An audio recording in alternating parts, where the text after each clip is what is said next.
Hi everyone, are you ready to talk biomanufacturing for food and pharma?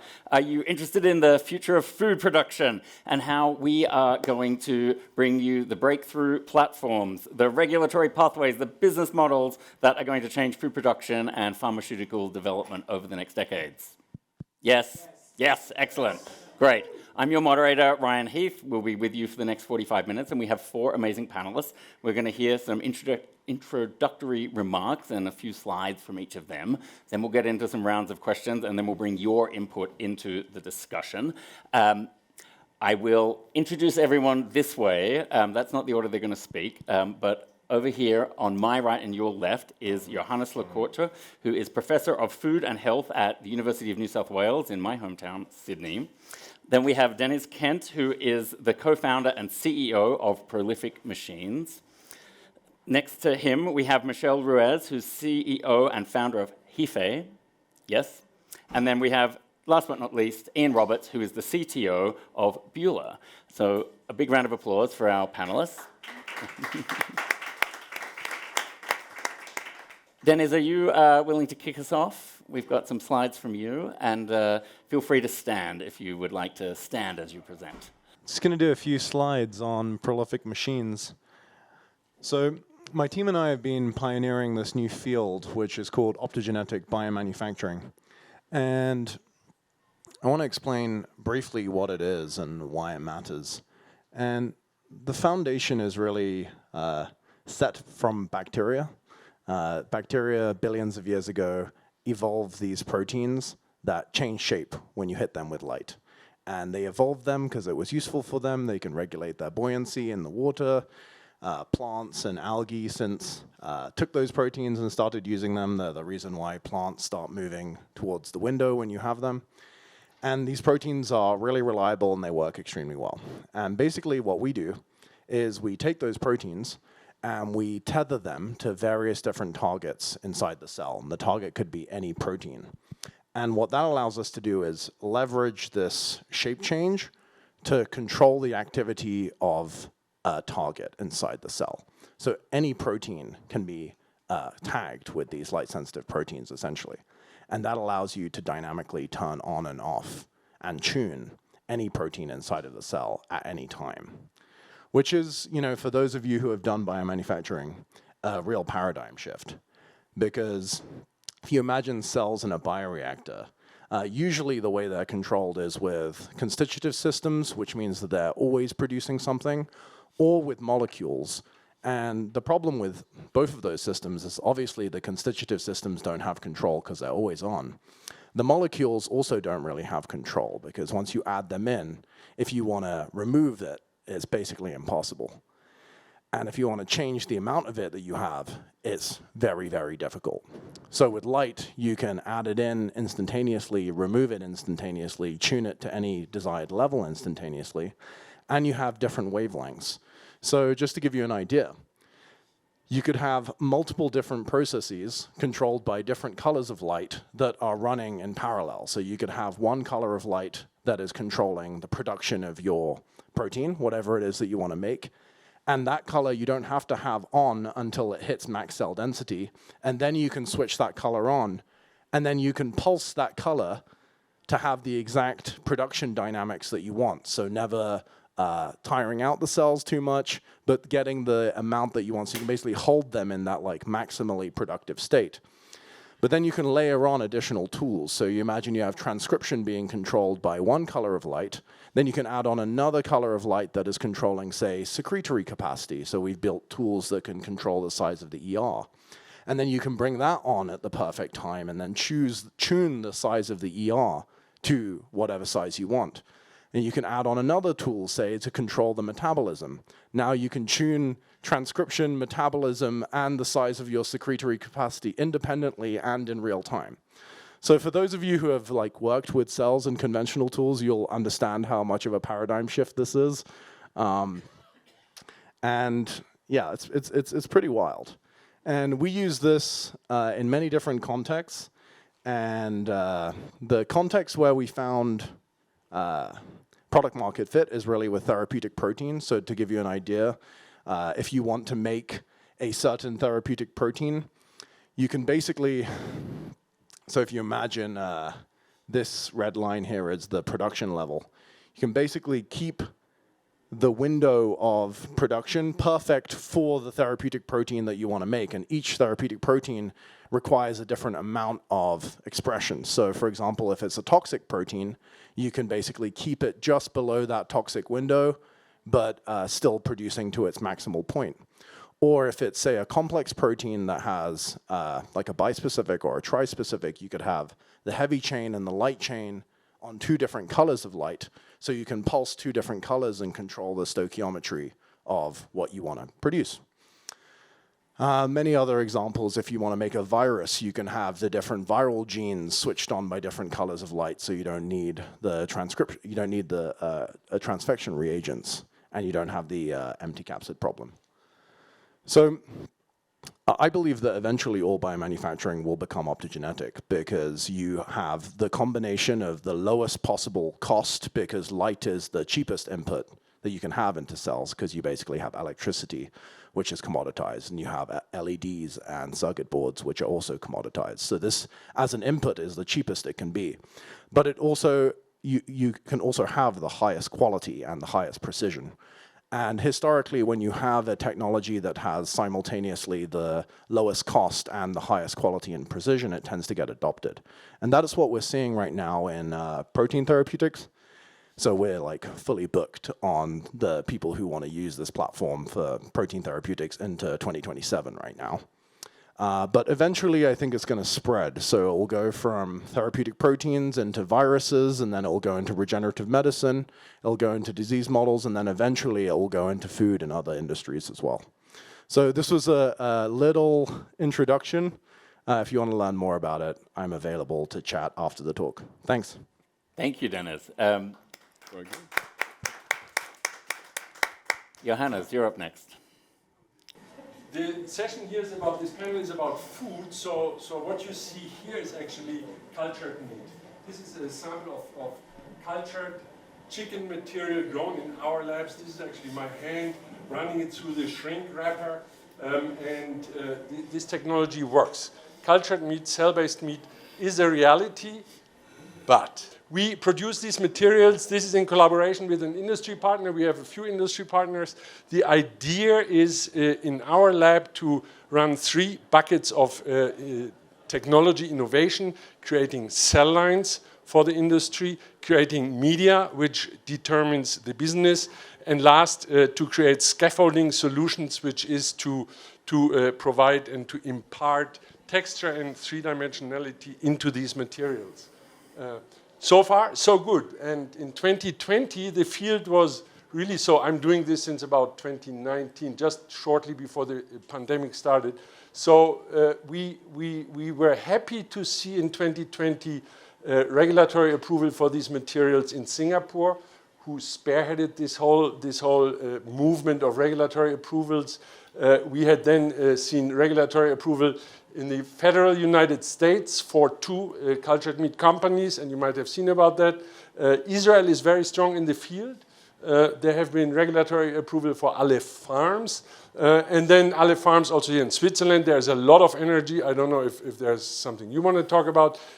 Also in Australia, in Sydney with VOW, we are now having regulatory approval just since last year to get these things into the market, cultured quail. That is good. That is good. Now, about 2 years ago, we started to see similar news with a different direction. So we started to see that the Meloni government and all of Italy, with arguments on historical cultures of traditional foods, these types of things, put a ban on lab-grown food. We see this in Florida, which is just a state of a geography where basically broad regulatory approval has been given. We see in Europe that not only Italy, but also countries like Hungary and Bulgaria sort of put a ban on developing these technologies, bringing them to the market. And last, again, another US state, Arizona, doing the same thing. So the thing, why am I showing you this? Because it's really, the irony here is neither side really needs to heat up as much as they do. So there is no reason to panic as much as they do. And that is shown here simply because the science is not really ready to drive big rollouts into supermarket shelves, and the technology is not ready. The entire R&D is not ready to drive this on an economically sustainable scale into supermarket shelves. We can talk about this in great detail during the discussion. There is risk of contamination. There is huge need for media in this technology, thousands of liters of media where we don't know how to circularize these media streams. So there is a lot of science that needs to be done, and this is, after all, why we're here in this building at this meeting, to put a bit more economical thinking onto the whole thing. And this will be my last slide. Food business typically is a high volume, low margin business, very clearly. High volume, low margin. And so if you want to have an economic impact, and if you want to make money, and especially with food, if you want to reach consumers, you need to scale. You need to scale, and you not only need to scale, so scaling is of the essence, but you not only succeed when you scale your process, you need to scale your supply chain, you need to scale scaffolding materials. Again, this is a secondary supply chain into the entire process. And last, and most importantly, you need to scale a trusting group of consumers. You need to have consumers who are willing to buy these things. And that's the most tricky thing, and we start to see this. Another thing, and that's really my last thought here, if you have small little problems, because we have seen this in the field, if you have small problems in your upstream development setup with this technology, with cells or what have you, and you decide you want to scale now into a big thing because your investors are pushing you, or because you want to write a fancy paper or patent, you will also scale those issues, going from issues with cells into issues with efficiency, supply chain, and quality. I'm looking forward to the discussion. That's it from my end. Thank you very much. Thank you, Johannes. We've had some good chats about scale, Michelle, so I'm looking forward to this. Yeah, let's talk about scale. So biology needs a source of carbon to eat, right? And we have some interesting innovations trying to make that source of carbon dioxide and methane, and that's really cool. But today, biology eats sugar. And not just any sugar. A lot of biology struggles with sucrose, which is very, very cheap. But most of biology really likes glucose. And so if we look at a future where biology can replace petrochemicals, it can replace animal protein, we're going to need a lot more sugar. And if we just take a look at scale, the day that we can use fermentation or catalysis to replace petrochemicals, we are going to need 1/3 of all arable land to be dedicated to growing corn. Not only is that crazy, but it's also impossible because you can't just grow corn anywhere if you want it, right? And we're also going to be 10 billion people very soon. We're going to need that land to grow food. So what does Hyfé do? In this whole perspective, let's take a step back. There's 4 billion tons of plant waste that is generated every single year, and 1 billion, more than 1 billion of those tons is in the food industry. And that is carbon that is super, super helpful. And more than 100% of the carbon demand of the petrochemical industry. But what has kept these technologies from being able to turn waste into useful carbons is scale. It's scaling and the cost of capital. And so what Hyfé is doing is looking at the high value material, so looking at fruit and vegetable processing waste. So we're talking at the factory level. And we're actually taking that material and fractionating it in a refining process into a series of high-value materials. And what this ends up creating is not just, okay, scaled sugar for the bioeconomy, but it also ends up creating a lot of financial value for the entire food system that's generating these waste streams. So I just wanted to show you very quickly, this is my only second slide, pictures, because it makes a lot of sense. So over on the left-hand side is pictures of 2 different byproducts. These are like wine waste, for those of us who are going to enjoy Davos a little bit tonight. And over here, we have some waste coming from pistachios. And now I want you to like close your eyes and think about like, what do grapes look like before you eat them? And I want you to open your eyes, and this is what they look like after you tear them apart. So what our technology does is fractionation. I want you to think of a matrix that sits like this. Plants have fiber. That fiber is stuck together with glue. They have antioxidants that keep them from, degrading under the sun, and very, very valuable chemicals. And what we do is we tear apart the plant into high purity streams of all of the chemicals that make up the plant. This is actually how the refining industry and the petrochemical sector came to be. So when we were originally using crude oil, it was for kerosene. And it was to burn kerosene in lamps because we didn't have electricity yet. And then Rockefeller and his team came and they were like, wait a minute, waste is so expensive and also we don't have anywhere to put it. What if we turned that waste into something valuable? And so they figured out how to use distillation to separate a soup of carbons of different sizes into what now is our plastics, scary enough, our foods, our materials, and really the infrastructure to our entire world. And that's exactly what we're doing, but instead of crude oil, we're using plants. And the funny and poetic part of this whole thing is that before oil became oil, it was once a plant. So on the left-hand side is what byproducts look like. They cost manufacturers money to get rid of. And what's interesting here, think about what happened in California just this year. Right now, our reservoirs are at like 140% of capacity. And cool, that's great for California from a water perspective, but what it means for food processors is that now it's going to be so much cheaper to use water because it's kind of free to grow alfalfa, and they no longer have an offtake market for all of their food waste. And so California is a state that is no organic waste to landfill. That means that processors now, if they can't offload into dairy for animal feed, they have to pay to truck millions and millions of tons of food waste out of the state for landfilling. But what happens? Through a thermochemical fractionation process that we have invented, we tear apart, as I mentioned, this plant waste into different ingredients. And the total value that we're able to create for these processors is anywhere from 200x to 2000x what they would otherwise earn by selling this material to animal feed or just throwing it away. So that's a little bit of a highlight of what Hyfé does. Where we're relevant to the bioeconomy, as I mentioned, is that one of our products is sugar.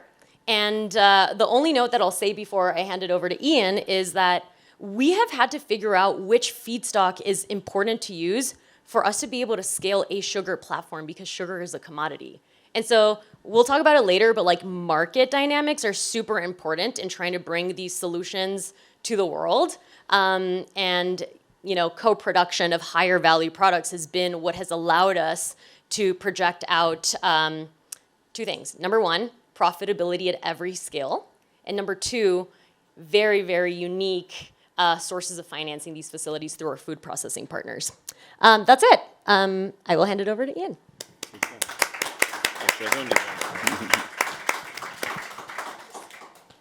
So, first of all, thank you very much for having me here, and congrats to the three speakers. What a brilliant set of activities. I'd like to take one step back before I tell you what our involvement in biotech is. So I work for a company that produces the process technology that delivers the food for 2 billion people every single day. And that goes from the top of the pyramid, from luxury chocolates, down to 2/3 of the world's wheat processed, 1/3 of the world's rice, 1/3 of the world's maize. And when you have that impact on a food system, you also have a certain responsibility to drive what comes next in terms of sustainable foods. Mm-hmm. And if you look at the Food and Land Use Report from 2019, one of the things that's very striking and illustrates, I think, very well the challenge that we face is today we are unable to feed the planet within the planetary boundaries. And yet if we move to 10 billion people, we actually need to feed those 2 billion more people using 30% less land, because we need to set aside that 30% of land, not for real estates and car parks, but local economies embedded in nature and then the subsequent carbon sequestration that will come with it. And that was the reason that we as a company said, we will look at how we can use biotechnology to take the pressure off the food system such that we can set aside land to take the pressure off the land provided for nature and biodiversity restoration. And that became the mission of our work going into biotech. Now, to give you a feeling, your recycling example, upcycling example is fabulous. Our customers produce 1.4 billion tons of side streams a year. Now, the problem is they don't all sit together. Otherwise, we'd all be making sustainable aviation fuel and everything would be over.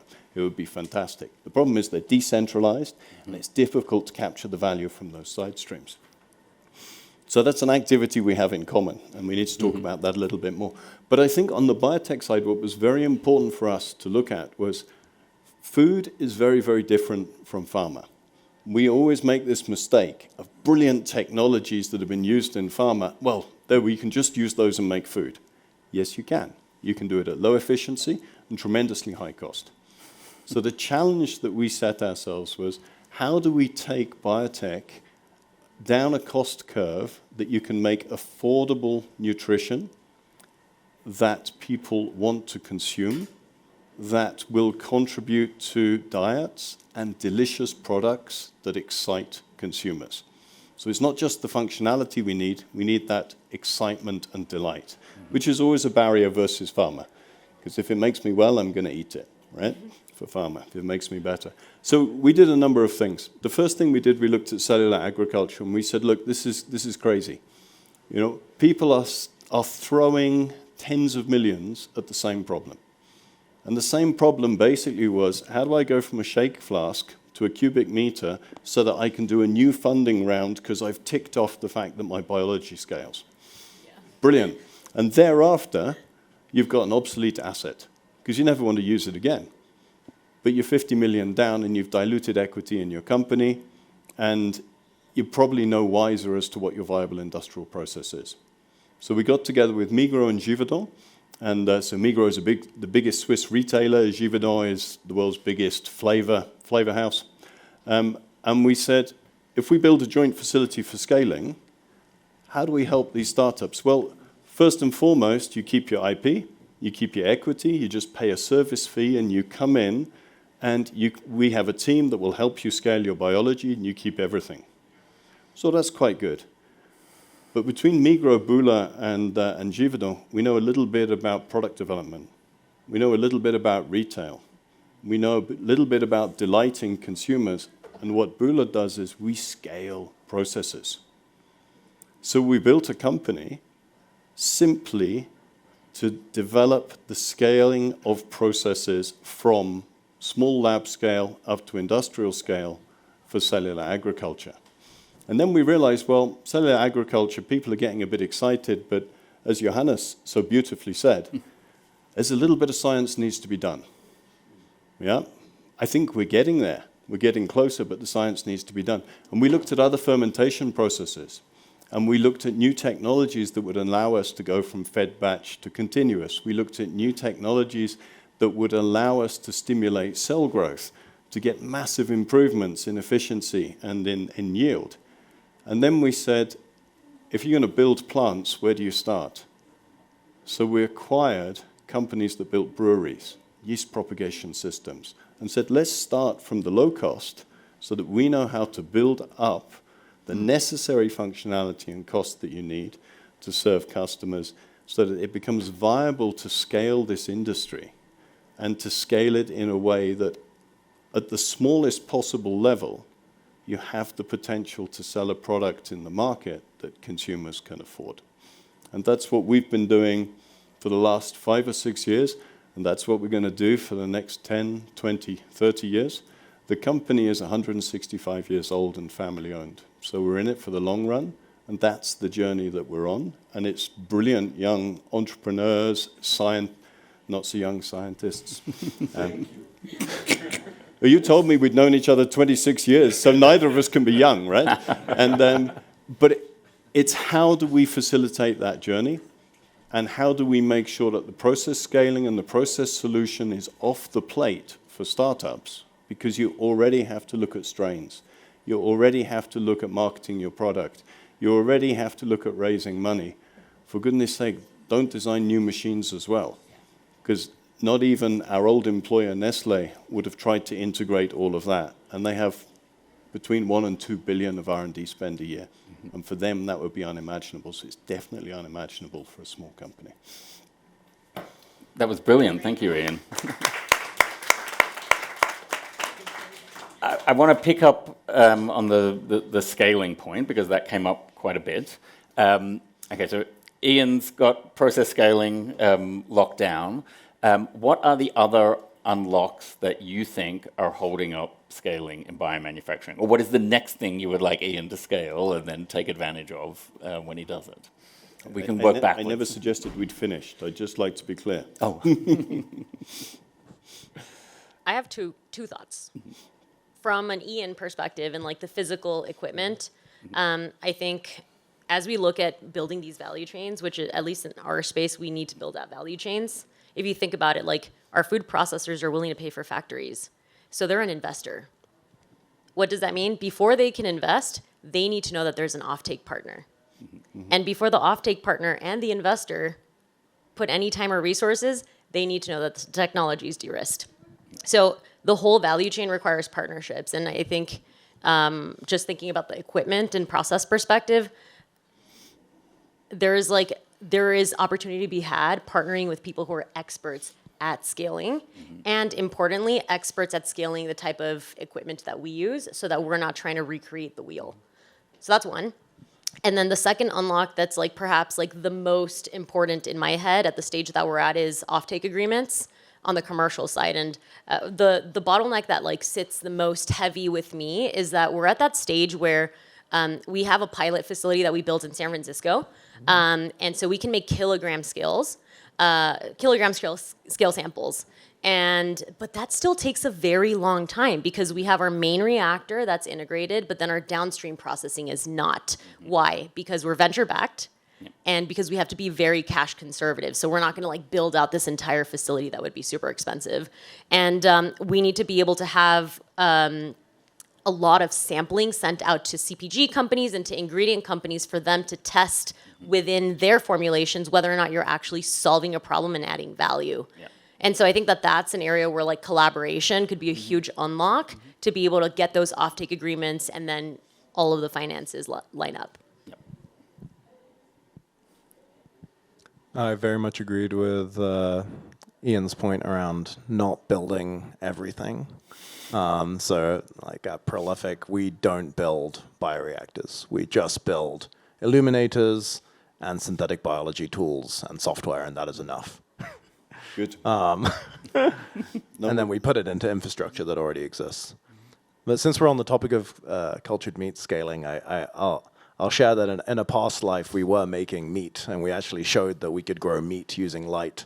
And one interesting thing that I think most people don't know about is that Prolific kind of coined and patented this idea of the refinery model for cultured meat. And it was this like aha moment that I had when I was looking at the economics for cultured meat, and I was like, it's not going to work. I was like, oh shit, that's really sad. And I was like, okay, what if you just didn't make it about cultured meat at all? What if you completely Trojan horsed the industry? And the idea that we had, and we actually showed this before we pivoted into pharma because there was so much demand in pharma, but the idea that we had was you have these cow cells, you're growing up the cow cells, and then instead of just harvesting them, what if you used the light to make those cow cells make something that was way more valuable than cultured meat? And so we were thinking about specialty food ingredients like lactoferrin and osteopontin, that orders of magnitude more expensive than meat. So you grow them up with light, and then you use a different color of light to start making these high-value nutritional proteins. You pulse it, so you keep the cells in this like sweet spot of making those nutritional proteins. You completely underwrite the business on those nutritional proteins, where we know that there's a market, and then the cultured meat is just the waste stream. Exactly. And then you can just the cost structure on the cultured meat is $0 because you have completely underwritten the economics on these high-value nutritional proteins. And so I took this to Fonterra, one of the largest food companies in the world. They happen to have a huge lactoferrin business. I pitched this to them. And then a couple of weeks later, they put down a term sheet to lead our Series B and offer to partner with us at the same time. We ended up afterwards pivoting to pharma because it turned out that there was so much demand for what we were doing in pharma that we were like, we have to table this meat discussion. But I wanted to share that because of what you're doing in cultured meat. I eventually want to return to cultured meat and then Trojan horse the industry with this approach where we have the not a Trojan horse now. You just not a Trojan horse. It's we have the off-taker for the lactoferrin with Fonterra, so we can actually build these facilities at some point. So we have a facility to prove it? I would love to open doors? Would love to integrate what we're doing with what you're doing to prove this out at some point. I think it's a very good idea. Cool. But that's exactly when you're going from just high volume, low margin to maybe still high volume, but bigger margin, and you're adding a benefit into your product, which is worth money and which is where this technology is useful, exactly. Just to come back to your question, Ryan, I still see a huge problem with the media usage in growing cells. This is not sustainable, and while many people are talking about solutions and circularizing and filtration matters, this needs some real hardcore fundamental science to be solved because those cells right now per kilogram consume more water than a cow would do per kilogram, and that's just not happening. And if a cow or a chicken is simply more simpler in its upbringing and development, people and consumers, and in particular in low-income geographies, will always stick to that. Yep. And now, if we think about the sort of traditional or conventional food and pharma industries, clearly there's a bit of dialogue going on and there are partnerships, but how would each of you like to see them engage and partner? Because some of their markets are going to die off as you develop some of your products, so there's going to need to be an engagement, but how would you like to see that unfold? Shall I start? We can mix it up. Let me give an input and then we'll see. Look, I think the movers that we see in cultured meat typically are meat companies. And one of the reasons they do this is partly to make sure that they control their own extinction or rate of extinction. And I think this idea of disrupting themselves is always something that's very, very important to any company. I think the second one is because they understand the supply chain and the logistics. And this is something that's completely underestimated in food. Food is a high capital intensity, high volume business, and it's difficult to operate. And investors don't typically want to put down lots of money for steel and logistics. So meat companies have the entire logistics chain. They have the cold chain in place. So they are a logical place for this industry, I think, to pick up. And then you have the opportunity of hybrids, etc., that can be put on the same logistics platform. And I mean, just imagine if you got 20% of either plant proteins or cultured meat made well with low water footprint, low energy footprint into the meat supply chain, think how much you drop the CO2 and think how much you drop the land use. This idea of it's veganism against meat, this is a disaster because this triggers the immune system of one of the strongest lobbies on earth. What we should be doing is saying, how do we let people transition with great tasting products, but also drop the CO2 footprint of that? And so there, I think we see the meat industry stepping in quite responsibly. We see the ABCDs all quietly looking at this. I see all the big corporates are looking at this field for new sourcing of alternative ingredients, particularly high nutrition ones where there's a cost factor that could support the new technology. And I think we just need to find smarter ways of working together and build platforms where it's easier to collaborate and industry's clearer, the CPGs are clearer about their needs, which I think is critical, and the startups and the entrepreneurs are honest about their capability. Because in a collaboration with an industry, it's not about raising money. You have to eliminate all the bluff. because you get found out within a month and then there's bad blood. It's much better to start honest. Yeah, I'll switch context a little bit because our company is sort of like at the front part, right? Like making feedstocks for the bioeconomy. And our big learning over the years has been, as I mentioned earlier, like we can't scale a sugar platform competing against like sugarcane and corn. And so our Trojan horse was also to do refining and co-production with higher value streams, like fruit and vegetable processing streams. And if you think about it, the price of corn, sugar, is $400 a ton at scale. That's like nothing. It's like 40 cents a kilogram. The price of this is $200 a kilogram. And if you further refine it, there's some compounds that are $200,000 a kilogram. And so for us, we just published a WEF blog post, and it was about how the food industry is going to need biomanufacturing in order to grow, and biomanufacturing is going to need the food industry in order to survive.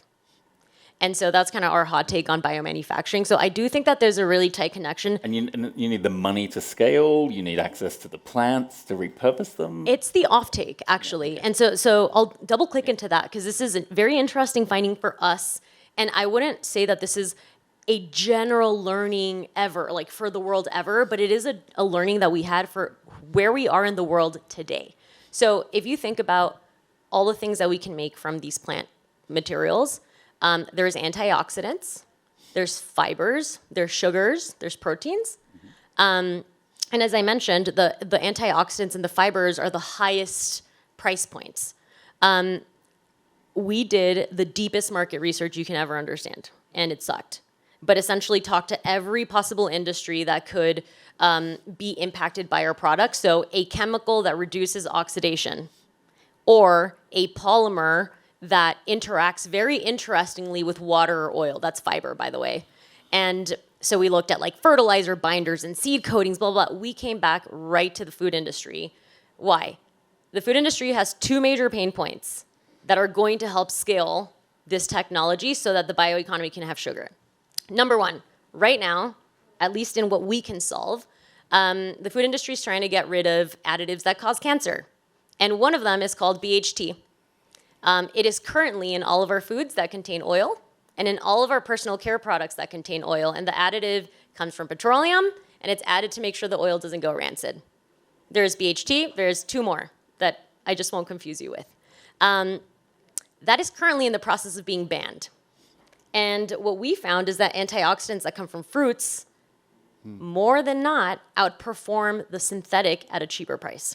That's super cool. And because of that pain point that the food industry has, now we have an offtake for our technology. And the same goes with fiber. Right now, you heard PepsiCo CEO say fiber is a new protein. Well, it turns out that everyone has gut problems. Why? Because we haven't been eating very balanced sources of fiber and other nutrients, and of course, like for many other reasons. But fiber is another one of our Trojan horses that has a tremendous pain point in the industry that is pulling for this solution to scale. So long story short, food, biomanufacturing, we need each other. All right, so I'll briefly talk about the things that need to come together in food, because I'm just enjoying that people actually want me to talk about food. Usually I only get booked to talk about pharma these days, so this is great. And then I'll briefly talk about pharma. So with culture meat specifically, you need a couple of things to come together. You need very cheap inputs, and I'm excited about what Michelle's doing. Sugar is actually not the biggest problem, it's the amino acids. Because the growth factors and the other recombinant proteins you can eliminate with light, but you can't eliminate the need for amino acids. So you're going to need to buy those, and they're very expensive. Some of them can be, there's big variance in the price too. Some of them can get made thermochemically. So like, anyway, go down the amino acid rabbit hole if you want. But then I think what you need is a couple of other things. You need excellent technology to control the cells, which is what Prolific provides.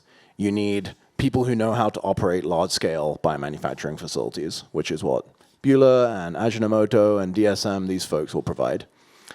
And then I think you need two other things. You need someone like Fonterra to offtake the nutritional proteins, so you have your Trojan horse play, and you need someone like a Cargill or a Tyson or a Marfrig to offtake the cells. and they have all the distribution. If you can bring all of those things together, it's a done deal, I think. Now with pharma, it's very different. Nobody cares about the inputs in pharma because the drugs are so expensive that they're like amino acid cost, growth factor cost, sugar costs, none of that matters. They all need those things, they just don't care about the costs. And so they also don't like new technology, even though they all say that they like innovation. Generally they're allergic to innovation because they're extremely risk averse. All of their incentives are set up to reduce risk, not to make new things. So the only way that we found to disrupt pharma is to focus on stuff that they currently can't make. So we basically found this niche within protein therapeutics, these complex proteins that can't get made with conventional tools because the conventional tools don't have the amount of precision that you need to make them. And so we showed that we could make those complex proteins, and then we got one of the leading CDMOs on board. And the combination of like something that they can't do with putting it in the hands of a CDMO that has the credibility and the distribution, that's what's working in pharma. Excellent. Mm-hmm. So I just want to come back to, Michel, to your point. I think the fiber story goes back many decades, which is post-World War II or even before, when people were told, and I try to rectify this with my students, what are the core components of food, and then the professor already would put a 3 in the air, and then it would go protein, fats and carbohydrates. Nobody ever would talk about fibers, and they have been gone unnoticed for a very long time. And so I'm very happy about that fiber story, because that's what eventually really feeds our gut microbiota, and that's what keeps us going. So we do need fibers, and it cannot be underestimated. I believe your original question, Ryan, was more Remember? was the more original question, on Ryan? partnerships, Yeah. if I remember Yep. correctly. So I do see, and I'm actually responsible, just a little disclaimer, for Frontiers in Nutrition here. So I'm at home. So I do believe personalized nutrition is a real big deal to go for, and to have food industries work with consumer groups, with healthcare providers, or with any of these institutions or professionals, to have people find out by themselves, what is it that you need? You need more fibers, you need more carbohydrates, you need this, you need that. And to have then some sort of interaction at an enhanced, elevated level that caters more to personalized needs. And look, I've been with the food industry for 20 years. We tried, and there's all these visions, but you do not really see that realized. And I believe this is not a lack or a deficit of the food industry. This is our healthcare systems, which don't really talk about nutrition to the degree they should.